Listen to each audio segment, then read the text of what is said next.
Fala aí, pessoal do terceiro, beleza? Vamos dar continuidade aqui nas nossas aulas de física. Agora é a vez da gente passar para os módulos 7 e 8 da frente 2. Esses módulos vão trazer o início, na verdade, do estudo da termodinâmica. E para poder formar uma base interessante, é legal a gente começar o estudo aí dos gases perfeitos, né? Só a título de introdução, a gente tem que entender o que quer dizer um gás perfeito, né? Só para a gente contextualizar no final das contas, porque mesmo que não seja um gás perfeito, todo exercício vai pedir para você tratar o gás em questão como um gás perfeito, quer dizer, algo do tipo: considere que o vapor d'água se comporte como um gás perfeito, considere que tal gás respeita as leis da termodinâmica, enfim. Mas um gás se comporta como gás perfeito sempre que ele está submetido a, a altas temperaturas e baixas pressões, certo? Independente disso, o que vocês têm que dominar é a questão teórica e basicamente conseguir fazer os exercícios. Para poder entender de onde as coisas vêm e qual que é a relação ou as relações entre elas, é interessante você lembrar que as grandezas relativas ao estado gasoso são pressão, volume e temperatura, que a partir de agora a gente vai usar P para pressão, V para volume, T para temperatura, tudo maiúsculo, certo? E a gente tem que saber do que se trata cada grandeza e qual que é a influência dessa grandeza na hora que você vai estudar os gases. Basicamente assim: quando você vai estudar termodinâmica, você está estudando um sistema em que as partículas estão muito distantes umas das outras, e essa distância, inclusive, é muito maior do que a própria partícula. Isso dificulta você fazer um estudo com as variáveis normais de um problema, como velocidade, distância, massa. E aí a termodinâmica propõe fazer um estudo desses sistemas gasosos com características observáveis ou mensuráveis do tipo pressão, volume e temperatura, ok? Então nós vamos trabalhar em cima dessas grandezas. A pressão em si é o resultado das colisões das partículas com as paredes do recipiente. Você tem que saber que as partículas de um gás ficam em constante movimento. Esse movimento pode ser chamado de movimento browniano. E esse movimento causa colisões elásticas entre as partículas, umas com as outras, e das partículas com a parede do recipiente. Colidir com a parede do recipiente gera força, e essa força relacionada com a área da parede do recipiente vai gerar a pressão, certo?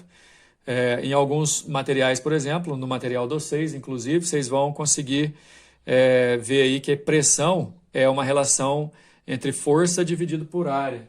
Inclusive na unidade de medida do Sistema Internacional, que é o Pascal, aqui representado por PA, tá vendo? Esse Pascal representa uma quantidade em newtons por metro quadrado. Vocês pegarem na página 85, página 65 da apostila, vocês vão ver. Mas eu estou fazendo um apanhado bem completo aqui. Essas colisões serão medidas em termos de pressões ou em atmosferas, ou em milímetro de mercúrio, ou em Pascal, que é o mesmo que newton por metro quadrado, que é, no caso, a unidade oficial de medida. Pascal ou newton por metro quadrado é a unidade oficial de medida para pressão. E aqui estão as conversões. Normalmente, essa conversão aqui que você vai ter que fazer: uma atmosfera vale 100 mil pascais. O volume, é importante você saber também que um gás, como um fluido, ele não tem forma própria, além de tudo, mas volume também ele não tem. É o estado da matéria que vai ocupar qualquer volume ou qualquer espaço que lhe for fornecido, ou seja, ele assume o volume todo do recipiente. A unidade oficial do volume é o metro cúbico, mas normalmente a gente vai trabalhar em litro também, né? Não é proibido, mas aí que fica a conversão. Para qualquer gás, um metro cúbico é o mesmo que 1.000 litros, e um centímetro cúbico é o mesmo que 1 ml. A temperatura é a terceira variável que a gente pode observar, que representa a agitação das partículas. Nos capítulos anteriores a gente já falou sobre temperatura aí, né? Mas o caso é que quanto mais quente, vamos dizer assim, mais agitadas as partículas estão. Isso influencia no nível de energia do gás. e principalmente nesse caso que a gente vai ter que fazer muita conta, a unidade oficial é o Kelvin, lembrando que grau Celsius é a unidade usual para nós, e você transforma grau Celsius para Kelvin somando 273, correto? Tem o número de mols também, que representa a quantidade de matéria, só que tudo isso que a gente está vendo aqui agora é para poder chegar lá nas transformações gasosas com as variáveis de pressão, volume e temperatura, porque o número de mol na transformação que a gente vai estudar não vai variar. Então, assim, inclusive essas três grandezas que estão aí, elas se relacionam na equação do estado do gás, que é a famosa equação de Clapeyron, e nesse caso o número de mol também influencia, certo? Bom, essas três grandezas se relacionam na equação de Clapeyron, conhecida como equação do estado gasoso, é a equação que identifica como que o gás se comporta em determinado momento. PV igual a nRT, onde N é o número de mols, que pode ser dado por massa dividido por massa molar. Pressão, volume, temperatura. No caso, as unidades de medida, pessoal, comentário importante, temperatura sempre em Kelvin. E pressão e volume, as unidades vão depender desse R aqui, ó, que é a constante que vai te indicar. Por exemplo, quando o R é dado assim no exercício, você não precisa decorar. Ele sempre vai dar acompanhado da unidade de medida.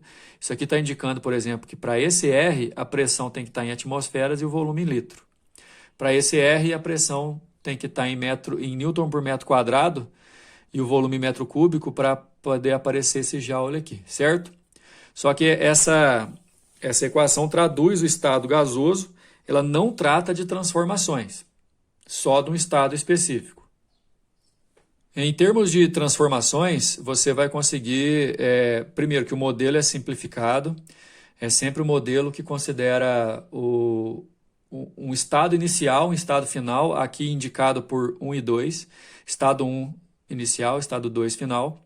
Quer dizer, o gás, quando ele passa do estado 1 para o estado 2, ele está sofrendo uma transformação, e essa transformação pode acontecer de algumas formas importantes para a gente poder analisar a partir de agora. É uma questão que envolve uma certa observação, conhecimento das grandezas, além, por exemplo, de você tomar cuidado com que tipo de transformação que você está levando em conta, mas todas elas que estão aí na nossa aula consideram que o número de mol, ou seja, a quantidade de gás não muda durante a transformação. Nesse caso, o que vai mudar, pressão, volume e temperatura, podendo haver algumas delas constantes, ok? Para todo caso, para todo efeito, a lei geral, que é essa lei aqui, ó, ela serve para qualquer caso. Inclusive, vocês podem ver aqui que na isobárica, na isovolumétrica e na isotérmica, cada uma tem uma relação, só que a dica não sei se vocês vão lembrar isso de aulas anteriores ou até mesmo de aulas de química, em que, assim, se você conhece a transformação, sabe o que é constante em cada uma, você vai sempre usar essa lei e eliminando aquele termo que for constante. Por exemplo, na isobárica, também conhecido como isopiésica, a pressão é constante. Aí você vai usar essa fórmula, só que eliminando as pressões. Aí ela fica assim. Você não precisa decorar mais essa. A isovolumétrica, conhecida como isométrica ou isocórica, tem um volume constante, aí você elimina os volumes, a relação fica assim. A isotérmica, com temperatura constante, você elimina a temperatura, aí a relação fica assim. Em termos de unidade de medida, pessoal, temperatura tem que estar sempre em Kelvin. Agora, nesse caso, como está trabalhando igualdade, se a pressão de um lado e a pressão do outro estiverem na mesma unidade, beleza, tudo bem, não tem uma unidade específica. Mesma coisa para o volume. Agora, temperatura sempre em Kelvin. O exercício me perguntou em graus Celsius. Passa para Kelvin, usa em Kelvin, acha em Kelvin e para dar a resposta você volta para graus Celsius.